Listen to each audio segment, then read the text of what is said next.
অনেক ভালো আছি।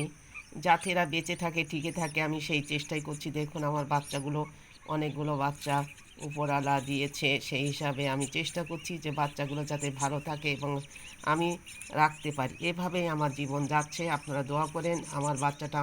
আয় তুই আমার কাছে আয়, আয়, আয়, কাছে আয়। দেখেন ডেকে কাছে নিচ্ছে। কোনো চিন্তা করিস না, আমি এই বুকের মধ্যে আগলে রেখে দিলাম। যতদিন বেঁচে থাক আমার কোলের মধ্যেই থাক। বাচ্চাদের নিয়ে কত সুন্দর জীবন আমার। দেখুন আপনার দোয়া করেন, আল্লাহ যদি রহম করে আমি এদের আমার মতো করে বড় করব। একা একা থাকলেও আমি ওদের সাথেই আছি। কিন্তু এই খাবারগুলো আমার ভাগ গেছে, সবাই মিলে খেতে পারবে না। সবাই মিলে খাওয়ার চেষ্টা করছে। আমি অনেক বড় খাবার নিয়ে এসেছি। আমি নিজে খাবো, তোদেরকে খাওয়াবো, তোরা শুধু অপেক্ষা কর। বাচ্চার লড়াই, কিভাবে আমরা বেঁচে আছি এবং বেঁচে থাকবো সেই চেষ্টায় আমাদের থাকবে। আমরা ডুবে যাচ্ছি, তারপর আল্লাহ যদি রহম করে ইনশাআল্লাহ আমরা বেঁচে উঠবো। সবাই দোয়া করেন আমাদের সাথে। আমাদের বাঁচানোর জন্য কেউ যদি আসে তাহলে হয়তো আমরা বাঁচতে পারবো। দেখেন আমরা যাচ্ছি ওকে বাঁচানোর জন্য।